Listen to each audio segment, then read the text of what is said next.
بسم اللہ الرحمن الرحیم۔ السلام علیکم ورحمۃ اللہ وبرکاتہ۔ قصص الانبیاء سیریز کی 11ویں قسط لے کر حاضر ہیں۔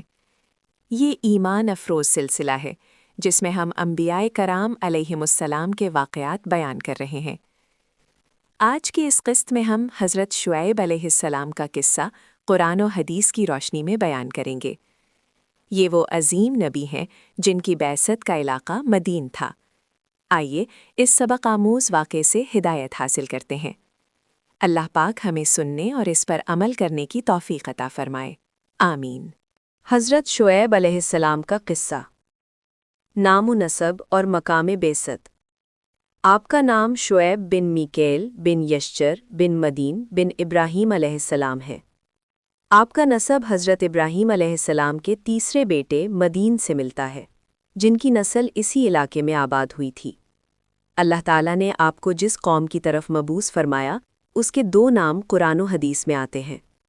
اہل مدین، جو کہ آپ ہی کے قبیلے کے لوگ تھے۔ اصحاب الایکہ، اہل ایکہ۔ ایکہ ایک گھنے جنگل یا نخلستان کو کہتے ہیں۔ یہ لوگ بھی اسی علاقے کے قریب رہتے تھے اور بت پرست تھے۔ قوم مدین کی برائیاں۔ اہل مدین دنیاوی لحاظ سے بڑے خوشحال، تاجر اور طاقتور لوگ تھے، لیکن اخلاقی اور مذہبی طور پر 2 بڑی برائیوں میں مبتلا تھے۔ ایک، شرک اور بت پرستی۔ وہ اللہ کو چھوڑ کر درختوں اور بتوں کی پوجا کرتے تھے۔ اتنے، ناپ تول میں کمی، بددیانتی۔ وہ تجارت میں لوگوں کو دھوکہ دیتے تھے۔ جب کوئی چیز خریدتے تو پورا وزن لیتے، لیکن جب بیچتے تو ناپ تول میں کمی کر دیتے تھے۔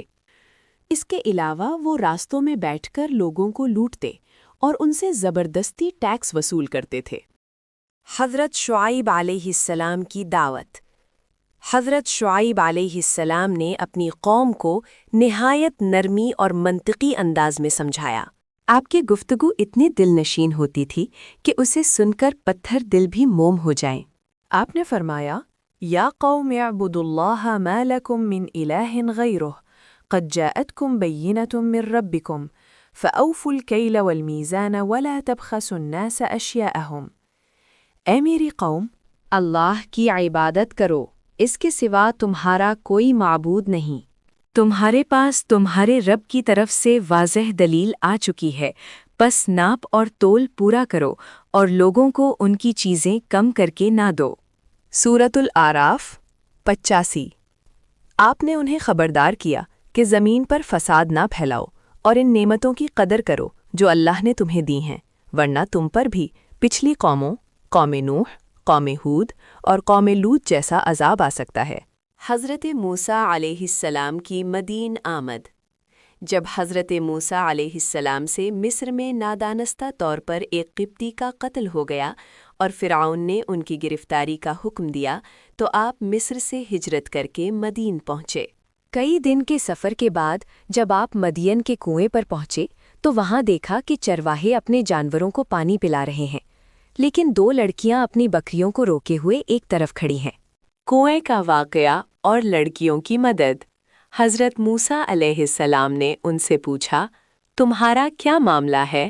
انہوں نے جواب دیا، ہم اس وقت تک پانی نہیں پلا سکتے جب تک یہ چرواہے یہاں سے ہٹ نہ جائیں، اور ہمارے والد ایک بہت بوڑھے شخص ہیں جو خود نہیں آ سکتے۔ حضرت موسیٰ علیہ السلام نے اپنی جسمانی قوت کا مظاہرہ کرتے ہوئے کنویں کا وہ بھاری پتھر ہٹایا جسے کئی مرد مل کر ہٹاتے تھے، اور ان کی بکریوں کو پانی پلا دیا۔ حضرت شعیب علیہ السلام کی دعوت۔ لڑکیاں جب جلدی گھر پہنچیں تو ان کے والد حضرت شعیب علیہ السلام نے حیرت سے پوچھا، آج تم اتنی جلدی کیسے آ گئیں؟ انہوں نے اس اجنبی مسافر کا ذکر کیا جس نے ان کی مدد کی تھی۔ حضرت شعیب علیہ السلام نے اپنی بیٹی کو بھیجا کہ انہیں بلا کر لاؤ تاکہ ہم ان کی مزدوری دے سکیں۔ حضرت موسیٰ علیہ السلام جب وہاں پہنچے اور اپنا پورا قصہ سنایا تو حضرت شعیب علیہ السلام نے انہیں تسلی دیتے ہوئے وہ تاریخی الفاظ کہے، لا تخف نجوت من القوم الظالمین۔ خوف نہ کرو، تم نے ظالم قوم سے نجات پالی ہے۔ سورۃ القصص 25 بیٹی کی سفارش اور نکاح کی پیشکش۔ حضرت شعیب علیہ السلام کی ایک صاحبزادی نے اپنے والد سے کہا، ابا جان، آپ انہیں مزدوری پر رکھ لیں، کیونکہ بہترین ملازم وہی ہے جو طاقتور بھی ہو اور امانت دار بھی۔ انہوں نے حضرت موسیٰ علیہ السلام کی طاقت کوہیں پر اور امانت داری راستے میں دیکھ لی تھی، کیونکہ آپ نیچی نظریں کر کے چل رہے تھے۔ 10 سالہ قیام اور رخصتی۔ حضرت موسیٰ علیہ السلام نے یہ شرط قبول کر لی، اور آپ نے حضرت شعیب علیہ السلام کے پاس 10 سال مکمل کیے۔ اس دوران آپ نے حضرت شعیب علیہ السلام کی صحبت میں رہ کر علم اور حکمت حاصل کی۔ جب مدت پوری ہوئی تو حضرت شعیب علیہ السلام نے اپنی صاحبزادی، جس کا نام مفسرین سفورت بتاتے ہیں، کو ان کے ساتھ رخصت کیا اور اپنا ایک خاص عصا لاٹھی بھی تحفے میں دیا، جو بعد میں حضرت موسیٰ کا معجزہ بنا۔ قوم کا استہزاء اور دھمکیاں۔ قوم مدین کے متکبر سرداروں نے آپ کی دعوت کا تمسخر اڑایا۔ انہوں نے طنزیہ طور پر کہا، شعیب، کیا تمہاری نماز تمہیں یہی سکھاتی ہے کہ ہم ان بتوں کو چھوڑ دیں جن کی عبادت ہمارے باپ دادا کرتے تھے؟ یا یہ کہ ہم اپنے مال و دولت میں اپنی مرضی کرنا چھوڑ دیں؟ تم تو بڑے حلیم اور سمجھدار بنتے ہو۔ جب انہوں نے دیکھا کہ غریب اور کمزور لوگ حضرت شعیب علیہ السلام پر ایمان لا رہے ہیں تو انہوں نے دھمکی دی، اے شعیب، یا تو تم ہماری ملت میں واپس آ جاؤ، ورنہ ہم تمہیں اور تمہارے ساتھیوں کو اپنی بستی سے نکال دیں گے۔ حضرت شعیب علیہ السلام نے جواب دیا، خواہ ہم تمہارے دین سے بیزار ہی کیوں نہ ہوں، تب بھی تم ہمیں مجبور کرو گے؟ حضرت شعیب علیہ السلام کا جواب اور توکل۔ آپ نے نہایت استقامت سے فرمایا کہ میں تم سے اس تبلیغ کا کوئی اجر نہیں مانگتا، میرا اجر اللہ کے پاس ہے۔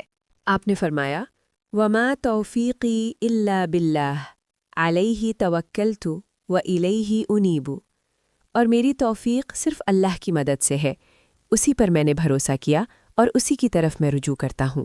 سورۃ ہود 88 عذاب کی آمد۔ جب قوم نے اصلاح کی تمام راہیں بند کر دیں اور اپنے نبی کو جھٹلانے میں حد کر دی تو اللہ کا عذاب قریب آ گیا۔ ان پر 2 طرح کا عذاب آیا۔ سخت گرمی، یوم الذلہ، 7 دن تک ایسی شدید گرمی پڑی کہ پانی خشک ہو گیا اور دم گھٹنے لگا۔ پھر آسمان پر ایک گہرا بادل نمودار ہوا۔ لوگ گرمی سے بچنے کے لیے اس بادل کے سائے تلے جمع ہو گئے۔ آگ کی بارش اور ہولناک چیخ۔ جیسے ہی وہ بادل کے نیچے آئے، اس بادل سے آگ کے شعلے برسنے لگے، اور زمین سے ایک زوردار رجفہ، زلزلہ، اور آسمان سے ایک ہولناک صیحہ، چنگھاڑ آئی، جس سے وہ سب اپنے گھروں میں اوندھے پڑے رہ گئے۔ اللہ تعالیٰ نے حضرت شعیب علیہ السلام اور ان کے با ایمان ساتھیوں کو اپنی رحمت سے بچا لیا۔